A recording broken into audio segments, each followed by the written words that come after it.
Welcome to KPIS. ప్రత్యేకంగా APPSC group 2 mains సంబంధించి ఒక టెస్ట్ సిరీస్ని అనేది లాంచ్ చేయడం జరిగింది. సో దాదాపు ఈ 2 పేపర్స్కి సంబంధించి 4 సెక్షన్స్ ఉన్నాయి. సో ఆ 4 సెక్షన్స్లో 20 యూనిట్స్ అనేవి ఉండడం జరిగింది. ఆ 20 యూనిట్స్కి అనుగుణంగా డైలీ టార్గెట్స్, వీక్లీ టార్గెట్స్ అనేవి కూడా అందించడం జరుగుతుంది. వీటితో పాటుగానే ప్రతి యూనిట్ నుంచి దాదాపు 100 ఎంసీక్యూస్ని మీకు అందించడం జరుగుతుంది. ఇది మాత్రమే కాకుండా ప్రతి అంశం మీద 100 పాయింటర్స్ని కూడా అందిస్తూనే ఈ టెస్ట్ సిరీస్లో దాదాపు 4400 పైచిలుకు ఎంసీక్యూస్ను కూడా అందించడం జరుగుతుంది.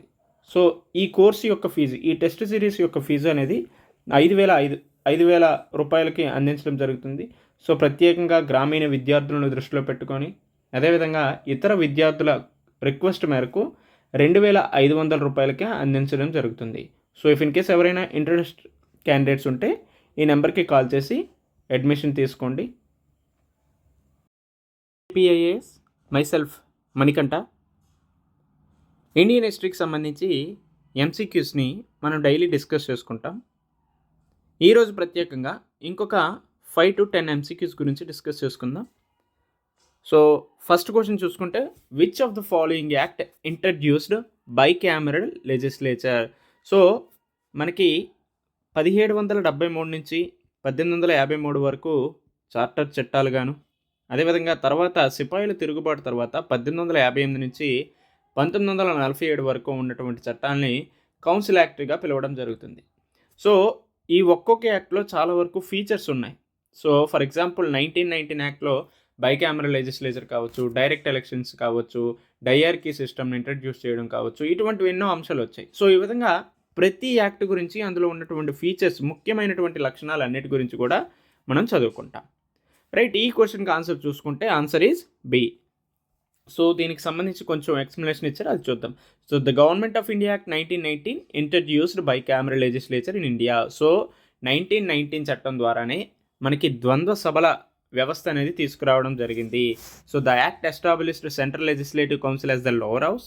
సో బైకామరల్ లెజిస్లేచర్ అన్నాం కదా, సో లోవర్ హౌస్గా సెంట్రల్ లెజిస్లేటివ్ కౌన్సిల్ని ఏర్పాటు చేశారు. అదేవిధంగా అప్పర్ హౌస్ పరంగా అయితే కౌన్సిల్ ఆఫ్ స్టేట్ని ఏర్పాటు చేయడం జరిగింది. సో ఈ విధంగా బైకామరల్ లెజిస్లేచర్ వ్యవస్థను తీసుకొచ్చారు, making a significant step towards the development of parliamentary democracy in India. The act was part of the British governments efforts to introduce reforms in response to the growing demand for greater Indian participation in governance following world war 1. So after world war 1 తర్వాత ఇది రావడం జరిగింది. So ఇది మాత్రమే కాకుండా world war 1లో Indians participation పెరగడం, ఇండియాలో political consciousness కూడా ఎక్కువగా పెరిగింది. తద్వారా ఏమైందంటే ఖచ్చితంగా లెజిస్లేటివ్ అసెంబ్లీలో ఇండియన్స్ యొక్క రిప్రజెంటేషన్ ఉండాలి అనే ఉద్దేశంతో ఈ బైకామరల్ లెజిస్లేచర్ని 1919వ చట్టం ద్వారా తీసుకురావడం జరిగింది. రైట్, తర్వాత చూసుకుంటే the plan of sir Stafford క్రిప్స్ envisaged that after the Second World War India would be granted. So మనకి 1942లో క్రిప్స్ మిషన్ అనేది ఏర్పాటు చేశారు. ఇందులో భాగంగా క్రిప్స్ మిషన్ ఏం చెప్పారంటే, వరల్డ్ వార్ 2 అయిపోయిన వెంటనే, ప్రపంచ యుద్ధం రెండవది పూర్తయిన వెంటనే ఇండియాకి డొమినియన్ స్టేటస్ని అందిస్తామని చెప్పారు. అంటే స్వయం పరిపాలనను అందిస్తామని చెప్పడం జరిగింది. అయితే మాకు డొమినియన్ స్టేటస్ ఎందుకు, కంప్లీట్ ఇండిపెండెన్స్ ఇవ్వాలనేసి ఎప్పటి నుంచో, ఈవెన్ 1928 నుంచే పూర్ణ స్వరాజ్ రెజల్యూషన్ ఏర్పాటు చేశారు కదా, అప్పటి నుంచే ఇస్తే కంప్లీట్ ఇండిపెండెన్స్ ఇవ్వండి, డొమినియన్ స్టేటస్ అనేది మాకు అవసరం లేదు అని చెప్పడం జరిగింది. కాబట్టి ఈ డొమినియన్ స్టేటస్ ఈ క్రిప్స్ మిషన్లో చెప్పడం జరిగింది. అయితే దీన్ని వ్యతిరేకించి ఐఎన్సీ వాళ్ళు క్విట్ ఇండియా మూవ్మెంట్ని ప్రారంభించారనేది కూడా తెలుసు. సో ఈ విధంగా ఆప్షన్ బి అనేది రైట్ అవుతుంది. దీనికి సంబంధించి ఎక్స్ప్లెనేషన్ చూద్దాం. The Crips was sent to India in 1942 with the aim of securing Indian support for the British war efforts in World War 2. So ప్రత్యేకంగా క్రిప్స్ మిషన్ ఎందుకు పంపించారంటే, భారతీయుల సహకారం ప్రపంచ యుద్ధం 2లో ఉండాలనే ఉద్దేశంతో తీసుకొచ్చారు. One of the key proposals of the mission led by Stafford Cripps was to grant Indian dominion status after the war. After war తర్వాత, అంటే యుద్ధం అయిపోయిన తర్వాత ఇండియాకి డొమినియన్ స్టేటస్ అందిస్తామనేది మేజర్ ప్రపోజల్గా దీన్ని పంపించారు. This proposal implied that India would become a self governing nation. So ఈ విధంగా స్వీయ పరిపాలన దేశంగా విత్ ఇన్ ద బ్రిటిష్ కామన్వెల్త్గా ఇండియా ఉండడం జరుగుతుంది with control over its internal matters while acknowledging the British monarch was the head of the state. So ఈ విధంగా బ్రిటిష్ హెడ్ ఎవరైతే ఉంటారో, బ్రిటిష్ మొనార్క్ ఎవరైతే ఉంటారో వాళ్ళు హెడ్ ఆఫ్ ద స్టేట్గా ఉండడం జరుగుతుంది. So similar to other dominions like Canada, ఆస్ట్రేలియాలో ఏ విధమైనటువంటి ఈ డొమినియన్ స్టేటస్ ఉందో అదే వ్యవస్థని ఇండియాలో కూడా తీసుకొస్తామనేసి ఈ క్రిప్స్ ప్రపోజల్ అనేది చెప్పడం జరిగింది. తర్వాత క్వశ్చన్ చూసుకుంటే, which of the following committees was established to improve the relationship between government of India and the Indian states.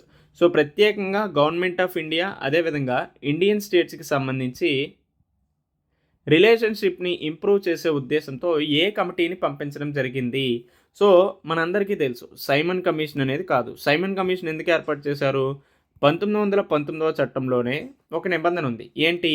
ప్రాపర్గా ఈ 1919 చట్టం ఏ విధంగా జరుగుతుంది అనేది రివ్యూ వేయడానికి ఆఫ్టర్ 10 years తర్వాత ఒక కమిటీని వేయాలని చెప్పారు. అందులో భాగంగా సైమన్ కమిషన్ ఏర్పాటు అయ్యిందే కానీ ఇది గవర్నమెంట్ ఆఫ్ ఇండియా అదేవిధంగా ఇండియన్ స్టేట్స్కి సంబంధించి కమిటీ కాదు. సో ఆప్షన్ ఏమవుతుంది? బట్లర్ కమిటీ అవుతుంది. సో ఇక్కడ సర్కారియా కమిషన్ ఏదైతే ఉందో అది ఆఫ్టర్ ఇండిపెండెన్స్ తర్వాత ఏర్పాటు అయింది. సో ఈ సర్కారియా కమిషన్ 1983లో ఏర్పాటు చేశారు. తర్వాత 1988లో దాని యొక్క రికమెండేషన్స్ రిపోర్ట్ అనేది కూడా ఇవ్వడం జరిగింది. కాబట్టి ఈజీగా దీన్ని ఎలిమినేట్ చేయొచ్చు, సైమన్ కమిషన్ని ఎలిమినేట్ చేయొచ్చు. హంటర్ కమిటీ అనేది ఇట్స్ రిలేటెడ్ టు ఎడ్యుకేషన్ కాబట్టి ఈజీగా బట్లర్ కమిటీని మనం ఆన్సర్ చేయొచ్చు కదా. So the Butler committee of 1927 also known as the Indian states committee. So మనకి ఎగ్జామ్లో కొన్నిసార్లు అలా అడగడానికి స్కోప్ ఉంటుంది. బట్లర్ కమిటీకి ఇంకో పేరు ఏంటంటే ఇండియన్ స్టేట్స్ కమిటీగా పిలవడం జరుగుతుంది. దీన్ని ఎప్పుడు అపాయింట్ చేశారంటే 1927 అపాయింట్ చేయడం జరిగింది. Was formed with the objective of, ఎందుకు ఏ లక్ష్యాన్ని దృష్టిలో పెట్టుకొని దీన్ని ఏర్పాటు చేశారంటే government of India and also Indian states యొక్క రిలేషన్షిప్ని ఎన్హాన్స్ చేయాలి, ఇంప్రూవ్ చేయాలనే ఉద్దేశంతో దీన్ని ఏర్పాటు చేయడం జరిగింది.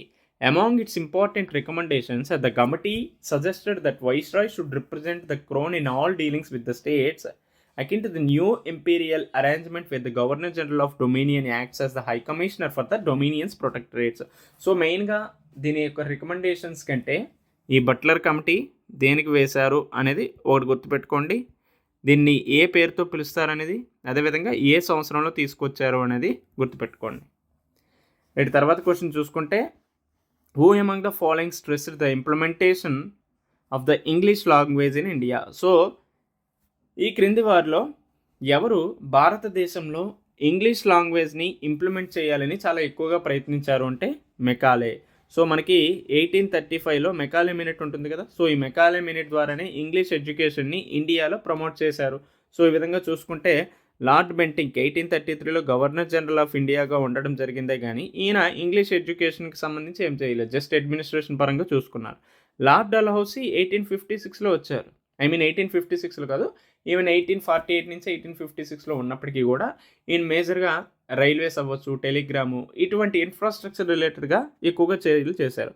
Lord Curzon English education related కాదు. So Macaulay is stressed about the implementation of English language in India's right answer. So Macaulay is notably associated with emphasis on implementing the English language as a medium of instructions in India. So medium of instruction గా English language ఉండాలి అనేసి stress చేసింది ఎవరంటే Lord Macaulay. Through his minute known as Macaulay minute on Indian education. So Macaulay minute is related to a ఫీల్డ్కి సంబంధించిందంటే education ఫీల్డ్కి సంబంధించిందని చదువుతాం. ఇది మాత్రమే కాకుండా అది ప్రత్యేకంగా ఇంగ్లీష్ ఎడ్యుకేషన్కి సంబంధించినటువంటి అంశం అని కూడా గుర్తుపెట్టుకోవాలి. అదేవిధంగా ఇది ఏ సంవత్సరంలో తీసుకొచ్చారంటే 1835లో తీసుకొచ్చారనేది గుర్తుపెట్టుకోండి. తర్వాత Tosali is known as Indian history as the name of, it is a provincial centre in Mauryan empire. So దీని ఎక్స్ప్లెనేషన్ చూస్తే, so the Tosali also known as Dhauli is an ancient city associated with Mauryan empire in Indian history. So ఈ ధౌలి ఏదైతే ఉందో ఇది even rock cut elephant architecture అనేది కూడా ఈ ధౌలీలోనే దొరకడం జరిగింది. సో ఇది యూపీఎస్సీ ప్రీవియస్ ఇయర్ క్వశ్చన్స్లో కూడా చాలాసార్లు ఇటువంటి పదాలని అడగడం జరిగింది. సో ఎవరైతే యూపీఎస్సీ ప్రీవియస్ ఇయర్ క్వశ్చన్స్ని బాగా గుర్తుపెట్టుకుంటారో, ప్రాక్టీస్ చేస్తారో వాళ్ళు ఎగ్జామ్లో మంచిగా స్కోర్ చేయడానికి స్కోప్ ఉంటుంది. సో ఈజీగా ప్రిలిమ్స్ అనేది కూడా క్లియర్ చేయడానికి స్కోప్ ఉంటుంది. సో తోసలి అంటే ఏంటి? It is a provincial centre in Mauryan empire. So దీని పేరు ఏంటంటే Dhauli. It is an ancient city associated with the Mauryan empire in Indian history. Toshali gained prominence during the reign of emperor Ashoka. So దీనికి అంత prominence ఎప్పుడు వచ్చిందంటే అశోకుడు పరిపాలించినప్పుడు. The city was situated in Kalinga region. So ప్రస్తుతం ఈ ఏరియాలో ఈ తోషలి అనే రీజియన్ ఉండడం జరిగింది. సో మేజర్గా కళింగ రీజియన్ అంటే ఒడిస్సా ఆ ప్రాంతాలకు సంబంధించింది. So which corresponds to the modern day of state of Odisha on the eastern coast of India. Ashoka is particularly known for the Kalinga war. A significant event is reign. The city of Toshali played a crucial role during the Kalinga war. So మేజర్గా మనకు అశోకుడు అని గుర్తొచ్చినట్టు ఏం గుర్తొస్తుందంటే కళింగ యుద్ధం, Kalinga war అనేది గుర్తొస్తుంది. So ఆ Kalinga war తర్వాతనే బేరిఘోష నుంచి దమ్మఘోషకు వెళ్ళడం జరిగింది. ఇందులో భాగంగానే తర్వాత ఒక 14 రాకెడిక్స్ని కూడా వేయించడం జరిగింది. సో ఈ విధమైనటువంటి అన్ని అంశాలని మనం అశోక దమ్మా ఫిలాసఫీలో చదువుకుంటాం కదా. సో ఈ అశోక దమ్మా ఫిలాసఫీని మనం ఇన్ డీటెయిల్గా చదువుకోవాల్సిన అవసరం అయితే ఉంది. రైట్, దీనికి సంబంధించినటువంటి ఎక్స్ప్లెనేషన్ ఇలా ఇచ్చాడు. రైట్, తర్వాత how many pairs are correctly matched with respect to Mauryan administration. So Mauryan పరిపాలనకు సంబంధించి how many pairs are correctly matched అని అడిగిచ్చాడు. సో కరెక్ట్లీ అంటే సరైనటువంటి సమాధానాన్ని చెప్పండి అనేసి అడిగాడు. సో కణాధ్యక్ష, సమహర్త, బాంధనగర అధ్యక్ష, అదేవిధంగా స్థానిక. సో ఇందులో కణాధ్యక్ష అనే ఆయన మైన్స్కి సంబంధించినటువంటి సూపరింటెండెంట్, సమహర్త అనే ఆయన కలెక్టర్ జనరలే, బంధనాగరాధ్యక్ష అనే ఆయన జైల్స్కి సూపరింటెండెంట్, స్థానిక అనే ఆయన ఎవరైతే ఉన్నారో ఆయన డిస్ట్రిక్ట్కి సంబంధించినటువంటి head. It is not an local administration or office. So answer is C. Right, ఇక్కడ చూడండి ఎక్స్ప్లెనేషన్ సంబంధించి అధ్యక్ష అంటే సూపరింటెండెంట్, అమాత్య మంత్రి, బంధనాగరాధ్యక్ష అంటే జైల్స్కి సూపరింటెండెంట్, ధర్మ అంటే ఎథిక్స్ అండ్ డ్యూటీ, కణాధ్యక్ష అంటే మైన్స్కి సంబంధించినటువంటి సూపరింటెండెంట్, కోశాధ్యక్ష అంటే ట్రెజరీకి సంబంధించినటువంటి హెడ్, మహామాత్య అంటే ప్రైమ్ మినిస్టరు, న్యాయ అంటే జస్టిసు, సమహర్త అంటే కలెక్టర్ జనరల్, ఇందాక మనకు స్థానిక అంటే డిస్ట్రిక్ట్ సూపరింటెండెంట్గా పిలవడం జరుగుతుంది. ఇక్కడ మనకి లోకల్ అడ్మినిస్ట్రేషన్గా ఇచ్చాడు, but answer is district superintendent. So ఈ అంశాలన్నీ కూడా ఖచ్చితంగా గుర్తుపెట్టుకోండి. సో వీలైతే ఒక స్క్రీన్ షాట్ తీసుకొని అయినా ఉంచుకోండి. సో మీకు చాలా వరకు యూజ్ అవుతుంది. తర్వాత క్వశ్చన్ చూసుకుంటే consider the following statements about Kanaganahalli archaeological site. So Kanaganahalli archaeological సైట్కి సంబంధించినటువంటి ఏది కరెక్ట్ స్టేట్మెంట్ అని అడిగారు. So it is situated on the bank of Bhima river. The remains of the Kanaganhalli Stupa can be dated between 1st and 3rd century CE. And also third option చూసుకుంటే Emperor Ashoka's image was found at the site. Of course, Emperor Ashoka image was found at the site in Kanaganhalli అనేది right answer. So option 3 అక్కడ ఉంటే అది right అవుతుంది. So దీన్ని eliminate చేయొచ్చు. So and it is also not situated on the bank of river, it situated on the river Kagina. So option 1 అనేది తప్పు. So answer C. So ఈ విధంగా కొన్ని ఎలిమినేషన్ ట్రిక్స్ ద్వారా మనం ఈజీగా సమాధానాన్ని రాబట్టవచ్చు. సో ఈ కనగనహల్లి అనేది రివర్ కాగినా అనే నది సరిహద్దుల దగ్గర ఉన్నది.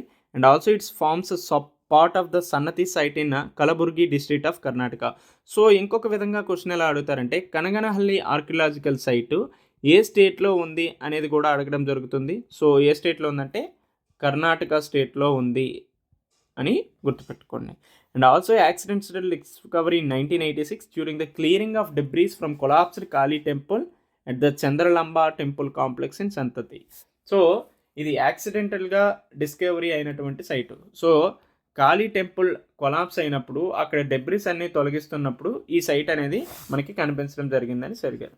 So it is notable artefacts ఏమున్నాయంటే ఇక్కడ కనగనహల్లిలో stone portrait of emperor Ashoka surrounded by queens and female attendants. So ఇక్కడ మనకి అశోకుని యొక్క శిలాకృతి దొరికింది.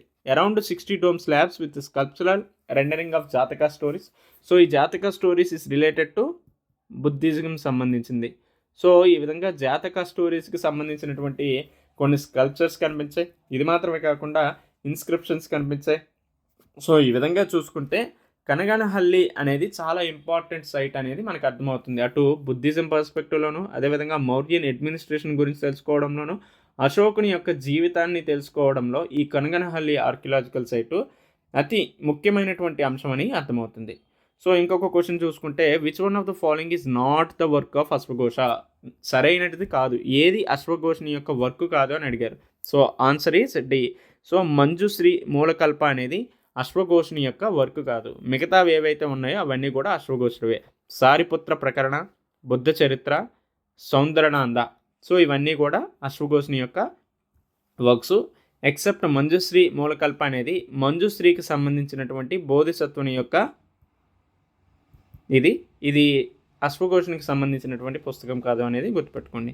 So Sariputra Prakarana it's related to attributed to అశ్వఘోష. It is a Buddhist text that focuses on Sariputra. Sariputra ఎవరంటే one of the disciples of Buddha. So Sariputra Prakarana అశ్వఘోష రాశారు. ఈ సారిపుత్ర ఎవరంటే బుద్ధుడి యొక్క చీఫ్ డిసైపుల్గా ఉండడం జరిగింది. తర్వాత బుద్ధ చరిత్ర is written by అశ్వఘోష. This is another significant work by అశ్వఘోష. It is an epic poem that narrates the life of Buddha from his birth to his enlightenment. So బుద్ధుని యొక్క జీవితం నుంచి ఆయన జ్ఞానోదయం పొందిన ఈ జీవిత కాలానికి సంబంధించినటువంటి అన్ని అంశాల గురించి కూడా మనకి బుద్ధ చరిత్రలో లభించడం జరిగింది. తర్వాత Saundarananda, it is also work attributed to the అశ్వఘోష. It is an epic poem that revolves around the theme of love and the conversion of Nanda who was initially reluctant to join the Buddhist monastic order. So ప్రత్యేకంగా సౌందరనంద ఈ నందుడు ఏ విధంగా బౌద్ధ మతంలోకి ప్రవేశించారు, బౌద్ధ మతంలోకి రావడం జరిగింది అనే దాని గురించి మేజర్గా ఉంటుంది. సో లాస్ట్గా చూసుకుంటే మంజుశ్రీ మూలకల్ప అనేది it's not attributed to the work of అశ్వఘోష. It is related to the worship and practices of Manjushri who is a bodhisattva and a symbol of wisdom in Mahayana Buddhism. So ఇది ఈరోజు సంబంధించినటువంటి ఇండియన్ హిస్టరీకి సంబంధించినటువంటి క్వశ్చన్స్. మళ్ళీ రేపు ఇంకొన్ని క్వశ్చన్స్తో మళ్ళీ కలుసుకుందాం. Until then take care, bye.